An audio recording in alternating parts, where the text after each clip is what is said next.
Hey you guys, it's MJ from All to Love. How are you?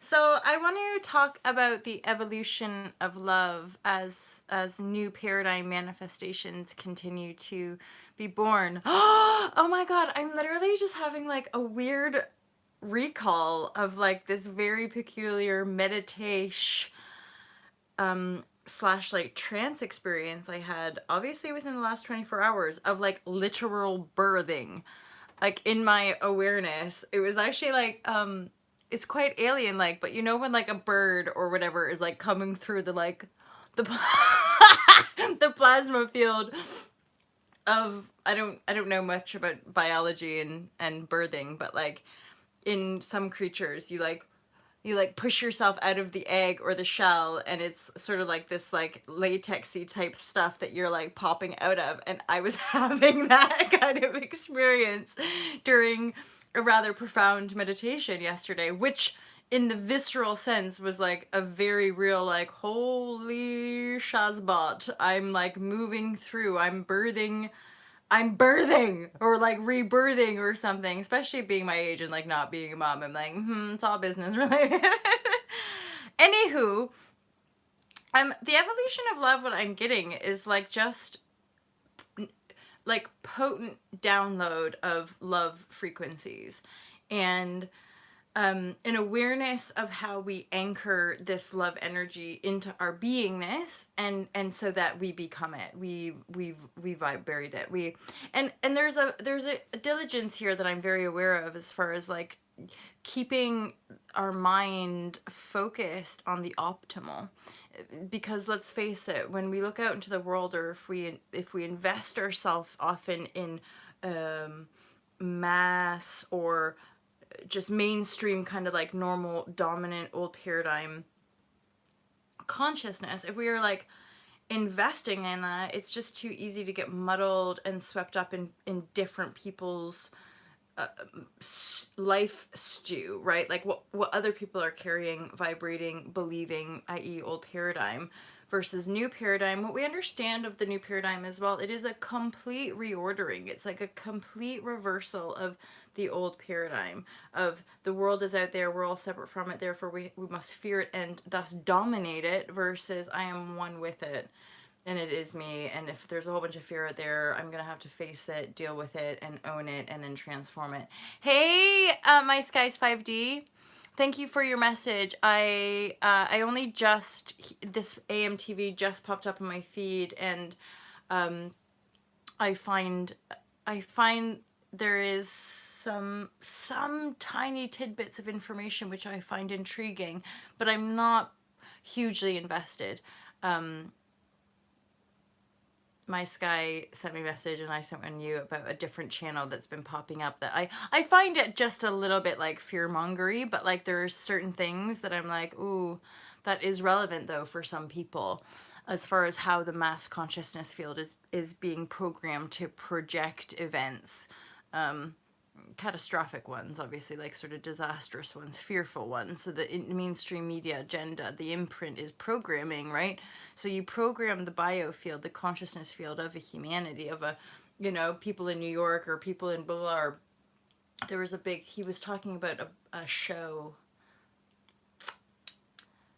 This is like my mainstream delusion, because I'm not in it.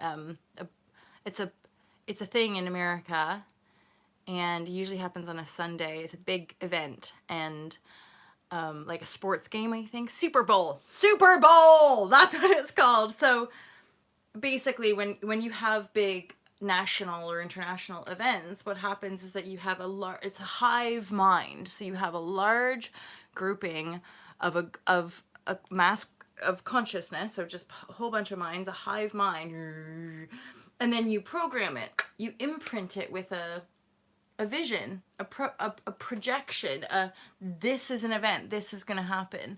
I mean, if you're kind of with me here with all of the kind of outworking and moving in a new paradigm, my awakening, weirdly, but maybe not weirdly, happened right around 9/11, and I was majoring in women's studies, and it was part of a Canadian scholar program at the time, and my women's studies professor active in her role as a speaker and a writer. And she, shortly after 9/11 happened, the roar on terror was coming to get us all in the West and take our McDonald's away. But no, no, not to debase that, because it was a horror. But I mean, horrors are just almost like the convention here. So anyway, my women's studies prof, she ended up doing a speech at a conference addressing American foreign policy. Just putting it out there. Oh no, but it might as well be.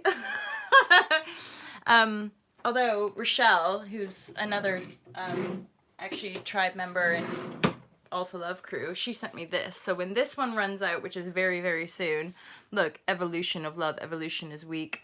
I have this.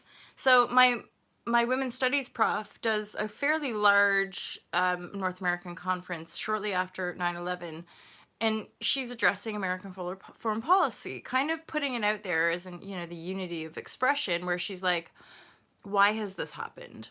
Other than just going, war on terror, people are out to get us. She's just stating, I would say, the obvious holistic viewpoint. The holistic viewpoint here is that she's saying what's attracted this, right? And obviously, as our science and spirituality continue to expand and unify and reflect one another, that's a valid point. What are we doing to attract the terror, right? So, and however, for the whole rest of the year, whilst I was still studying at the University of British Columbia, we had security at our door, because this woman in her speech caused such a ruckus that she was getting death threats from like American hillbillies and people who were like, how dare you? How dare you tell us that we could have done something wrong to attract this, right? And there spins out the entire evolution of law of attraction teachings. And what we don't like to have to face is that we might be culpable. We might be part of it. We might be actually have a bit of a hand in some of the ugliness and some of the disparity. And as beings, fully fucking responsible beings, we need to be able to look at that, own that, and say, yeah, we did that. Yeah, we did commit genocide. Oh yeah, we have lived in the dark ages. Oh yeah, we have behaved really despicably to ourselves and one another. It's shit, super shit. We've treated this planet horribly. And kind of just really, really dig in and go, yeah, that's all like for sure a reality for a lot of people. However, what's happening with the evolution of the love vibrashe across the nation is that we're learning to love. We're learning to love ourselves in an integrity as these individual aspects of consciousness. We're learning to be love and thus shine it and then allow it to direct us. And that's not always the easiest and or most comfortable thing to do. And yet it's something that I'm definitely like vocal about. The intuition does want the best for us. It's this idea of like the universe has your back, you guys. Well, again, I like to like not despair us into any kind of externalization of our power. It's not like the universe has your back, yo. You've got your back. You're the universe. You're here for you. And I'm saying these words like really listening to myself in these times, being like, see, Molly, you've got your back, girlfriend. Don't you worry about anything. And it's true. Look, guys, I got new slippers out today because my other ones definitely need like, that's gross, sorry. My slippers are going in the wash today. So you guys, I think that's it. Happy, happy, happy, happy, happy, happy energies. I hope all y'all are feeling the love. And are you on a man ban? I'm curious why you're asking me that. My Sky, Mike, why are you asking me about man band? No, I might have been like toying with the idea a while back. I was raised by a single mom and like a warrior woman, and so like I have in me a fairly fierce independence, I would say. Although I'm also just like lonely human in the world who also desires human companionship and stuff. So, no, I'm not on a man ban. At all, actually. Why are you asking me these questions, Mike? But there is a man. So if that's not you, then I'm gonna go because look, I'm getting flushed, you guys. I'm getting embarrassed. Don't ask me about my relationship. It's my private life. Leave me alone. But I do love you, and I'll do always my best to share with love and integrity and authenticity. And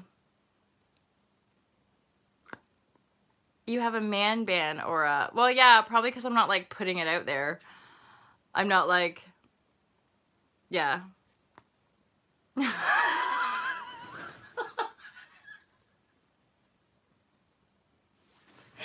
I'm not banning all men. I'm just not like looking for any. I'm totally embarrassed right now, but thanks a lot, guys. I love you loads. At 11:11, it's time to go. Look at this. Rochelle, when you see this, this is all you, my friend. So I've got one of my besties coming over today. We're gonna go for a coastal walk. He's coming to the village. He's one of my UK Devon besties and my photographer as well.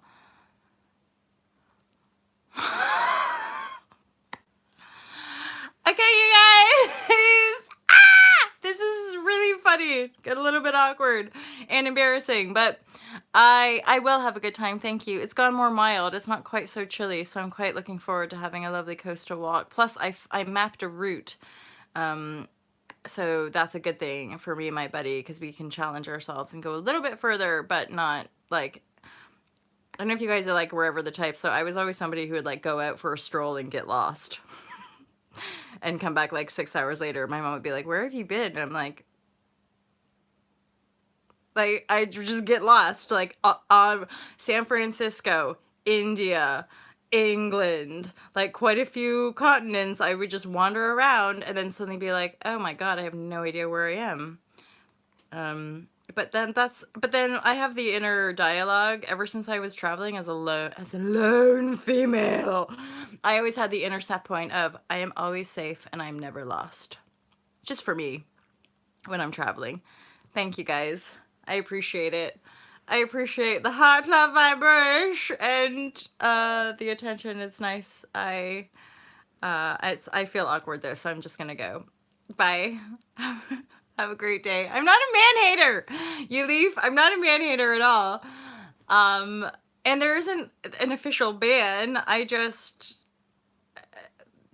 it's my I don't know why I'm feeling like this. I'm something like, oh, this is my private life. Anywho, I digress and I'm totally fucking rambling. 1313. I'm out of here, you guys. I love you loads. Have a glorious day. And keep believing, keep loving. Just